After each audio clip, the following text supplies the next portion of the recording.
I can never decide whether I want to do a Father's Day gift guide or not when it comes to everyday carry gear.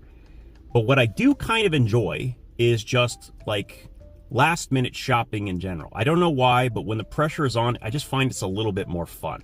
And if you're looking for a gift that maybe you need to bring that day, this might be that video, because we're going to take a look at some of the big box stores in our area, many of which are national chains, and give you some ideas on things you might want to consider. We're going to start with really inexpensive budget items, and then we're going to kind of go up from there. And there will also be some places maybe you haven't considered. So with that, let's go shopping. So the first store I stopped at was Lowe's. Now, just give you a quick rundown on the types of things you'll find there that might be worth looking at. One thing you should probably not buy at Lowe's are flashlights. I didn't see anything that caught my eye or that was worth your money. So you're gonna wanna skip it entirely. But on the plus side, there were actually quite a few options more in the everyday carry kind of genre. We had notebooks, we had multi-tools, they even had the dual force, although it was a little overpriced based on what you can get it for online.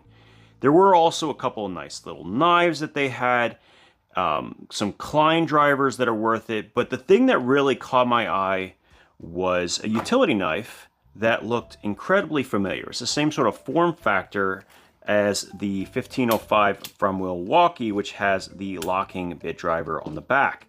And I wanted to unbox it and take a look because they're exactly the same price, basically.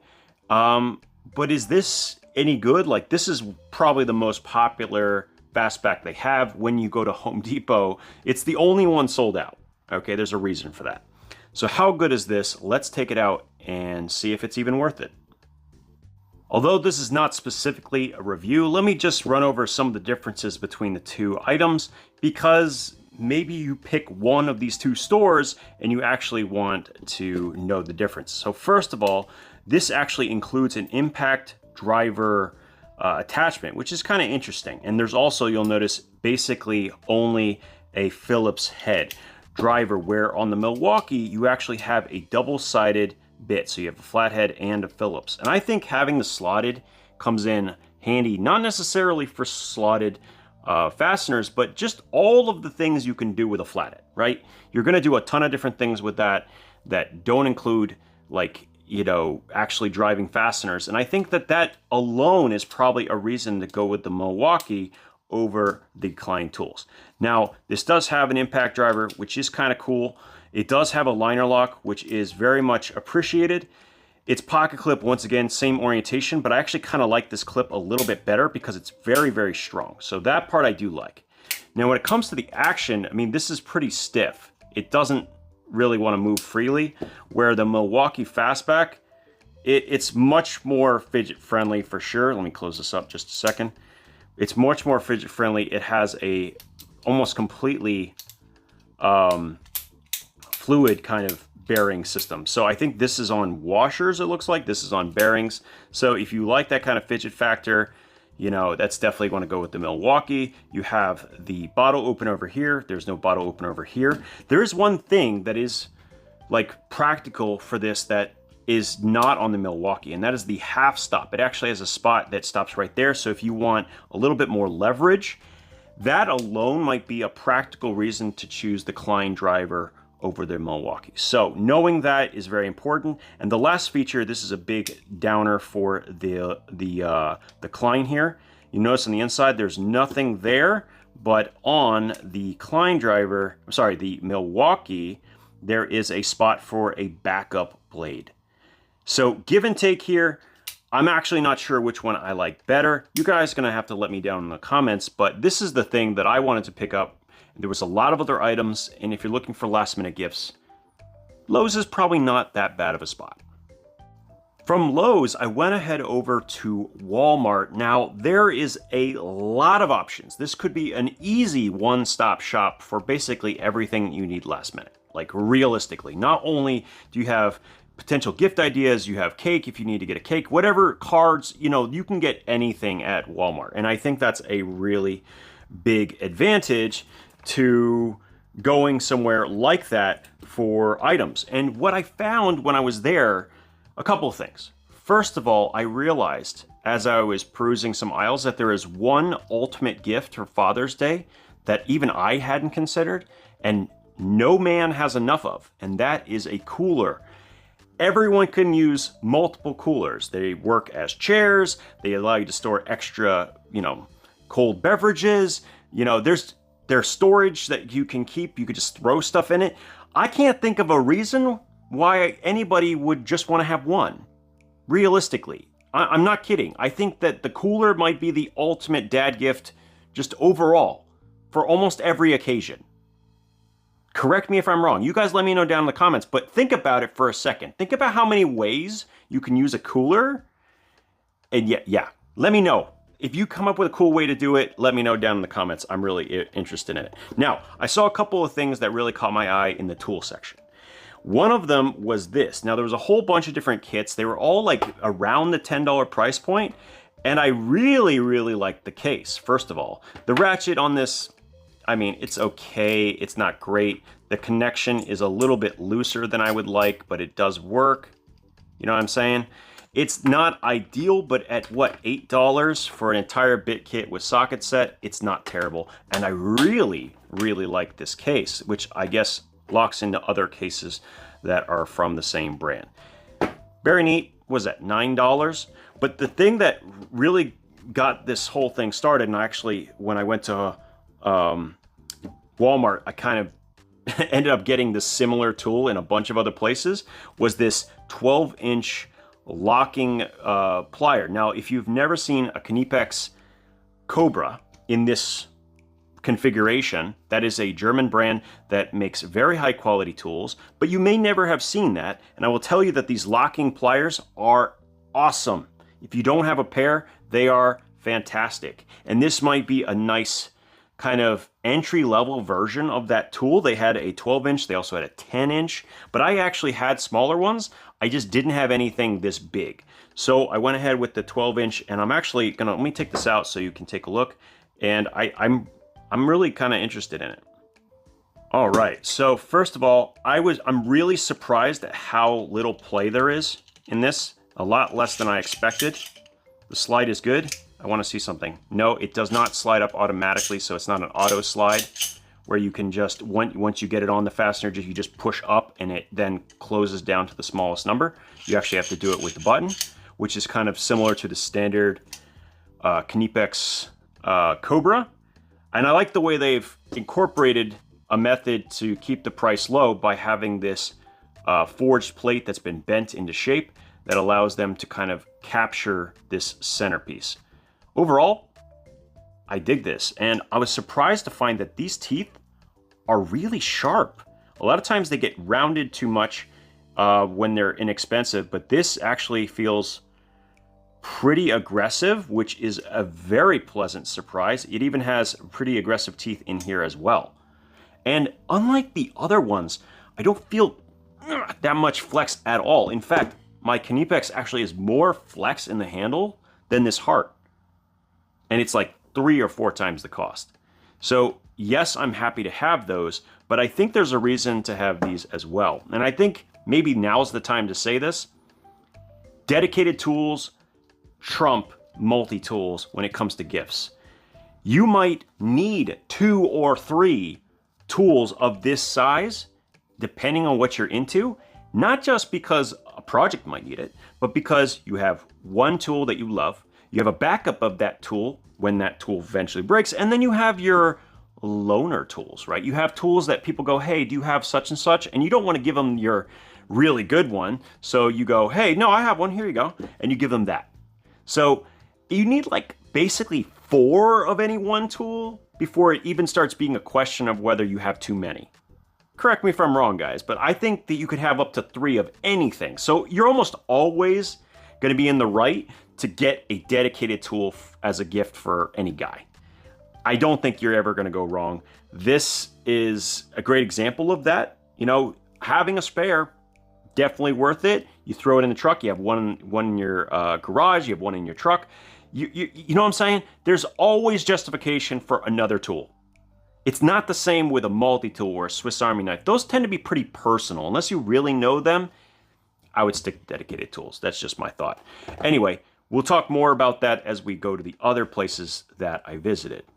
Now, the next place I visited was Dick's Sporting Goods. Now, there are a lot of different sporting goods stores all over the country. Many of them have just become very clothing-centric, but you can generally find, you know, various different camping and hiking and outdoor gear as well. And that's really what I was focusing on for this video. Only you know what person you're buying for. There were some pretty interesting things. Like, for once again, we saw tons of coolers. Some I was actually really liked, like the igloos. And there also was a lot of fishing gear as well. Speaking of fishing gear, I tend to think you're better off planning a fishing trip with someone rather than buying them fishing gear. I know I'm very particular about it. When I was fishing pretty much half of the year on average, I didn't want anyone to buy me that stuff. That was part of the fun, but I would have loved people to go with me, and I still probably would. So that's what I recommend. Probably not buying fishing gear, but you can always go with a cooler. Always a cooler. The thing I ended up picking up from Dick's Sporting Goods was this. This is a little light from Nebo. And it was only $8. And it had some features I really like. So first of all, it has a magnetic tail, which is very much appreciated. So let me show you what I'm talking about. A magnetic tail, so it allows it to stick to things. Let me put this out here. So it can stick to things, which I like. It has a reversible clip. I thought that was interesting. Now this one is not very good. It's a little flimsy and it stands very proud, so it's gonna get caught on things. And it also has a beam focuser, so you can kind of like adjust it how you like it. So that part is cool. It also had an IP66 waterproof rating with 4 modes, but unfortunately one of those modes is strobe, a maximum output of 300 lumens. And the problem is the UI works in such a way, it always comes in on the next. So if I let it sit for a second, it always comes in on the next mode. It doesn't even mode memory. It doesn't actually have proper mode memory. It literally goes on to the next mode every time you click it. It is the worst possible version of any UI you can get because it has strobe like looped into those 3 modes. On top of the 3 modes, and you can't avoid going into it. There's no way around it. If they had not done mode memory or even done regular mode memory, it wouldn't have been as bad. But no, this is really not a good UI. It has some cool features, but buy a better flashlight. I unfortunately don't see many good ones getting into big box stores. This is not a good one. So this was probably a miss of the day, but at $8, I don't feel bad about at least trying it and letting you guys know that it's probably not worth your time. Okay, now we gotta talk about the place I shouldn't be allowed to ever walk in because I can't walk out without spending some amount of money. This is always going to be a winner, pretty much all the time. There are always things that you can get here. There's, my goodness, so many specialized tools. If you have someone who is interested in a very specific hobby, you might be amazed at what they have available. I mean, there was specific tools for carving, woodwork, there was some EDC related items, even like a buck, equivalency that was like under 20 bucks in a fixed blade form. They have some interesting things, to say the least. They're one of those companies that are unapologetic about taking older designs and making it their own at a much lower price. They don't hide the fact that they do this. And these are some great examples. So we talked about, hold on, let me unbox all of this and then we'll continue. Okay, so got everything out of the packages. These are some things that I didn't have, and I figured maybe you don't have either. So once again, we have some clones of Knipex pliers. So there's a good chance that if you don't know what I'm talking about, you may have never seen them, and that walking in to something like Harbor Freight and getting your hands on these will be your first introduction to a Cobra style plier or a plier wrench, which is a really amazing tool. These are some of the most useful tools that I've ever used. I have the small ones, but I've never had one this big. So this is a 10-inch variety. It is around $40, and if you were to get the one made in Germany, I think you're looking at maybe close to 100, pretty close. And once again, as I said earlier, there may be a reason, even if you have the originals, to have a backup, a loaner, or, you know, maybe it's just, you know, having it in multiple places, but you don't necessarily want to duplicate it. This is going to get you 80% of the way there versus the German-made one that's going to be a lot more expensive. I love these tools. I love the plier wrench functionality in general. It lets you kind of fine-tune how much force you want to apply to something, and with the smooth teeth, it doesn't damage softer materials quite as easily. So I really like having one of these. I think this is probably my favorite thing that I picked up there. They have a bunch of other really good units that come in their more expensive sub brand, which is Icon. They also have Doyle, which is another one of their sub brands. And this was only $22. This is a 12-inch Cobra. They are usually much more expensive, but once again, very nice. This, you can see what I meant about flexibility. This is a little bit more flexible than the one we got from Walmart. Actually, this one feels even more sturdy, but it's the same style of functionality, same style of plier. Both good options. Now I have my total of 4. Well, no, I have 3. So I have a loaner and I have a backup, and then, okay, I guess these are the same, but this one's different. See, I need another one of these too. You get the idea, right? You can never go wrong with more tools, even if they already have one of the same size. That is always going to be a winner. Now, the other thing that I saw, which I was like, I kind of need that, weirdly enough, is I saw this little hammer. And what I like about this, I've been manipulating pins on watches lately, and I have a small hammer, but it's really junky. This had a bunch of different heads, including a bronze head. It had a couple of different shapers, and I'm also going to be doing some Swiss Army knife modifications, and this might actually come in handy for that as well, doing a little bit of peening work. It had a bunch of different heads. These are all steel, so that's steel with a flat. And this is a rounded one, but not super round. So you get a couple of different types. And it even has, if you unscrew this, it even has a plastic head if you really don't want to damage something. So having all that option is great. What is that, $5 for this? Yeah, that's a home run right there.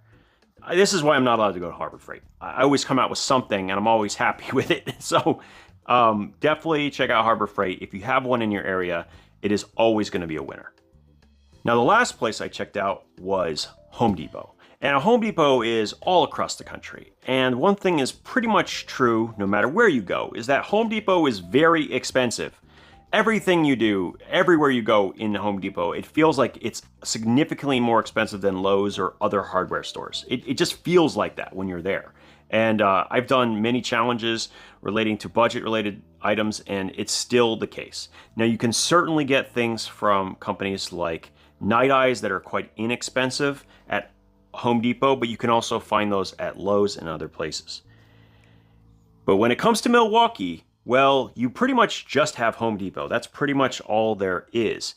And I was thinking, what am I going to get? And you know what I've never owned is a decent tape measure. I literally have never owned one. I've only ever had inexpensive ones. They usually get lost, and so it never made sense to buy an expensive one. I figured, why not see what's out there? So I ended up with their $32 stud version, and this is actually a wide tape as well. And the thing that I really like, besides the huge numbers, which is very much appreciated for my eyesight, is the fact that it has everything on the back side as well. Now, the stud version is coated both front and back, the whole tape measure, meaning it's going to have more longevity, it's going to be tougher, so I really like that. So it's a big, fat tape measure, it works really well, and you actually have a place for your finger to stop the tape as you go as well. So that is a nice little feature, being able to do that. This one also has a magnet, so you can actually attach it to a magnetic surface to be able to pull the tape all the way out. Cool feature for sure. But that leads me to one big question. And I must be under a rock or something here. I have done pretty serious things with construction. You know, I did some framing like over a decade ago, and I have no idea why this is a thing, but every tape measure does it, and so clearly I'm the one who doesn't know what's going on. So every single tape measure has about 1/8 of an inch, something like that, maybe a 1/16 of play in the end. Now, I tested every single tape measure they had, like every single version of this, every other Milwaukee, every other brand, and they all have a little bit of play here. Like they could have theoretically had a smaller hole and have this pin hold on. In fact, the magnet doesn't move at all. Like it's exactly, you know, in the right position. So clearly you can do it. There has to be a reason why there is play. So if you know why there is a small amount of play in the end of a tape measure, can someone please explain it to me? I will pin that message so everyone else can find it as well. I just have to ask the question. Since I have the opportunity, there has to be a decent reason. Okay.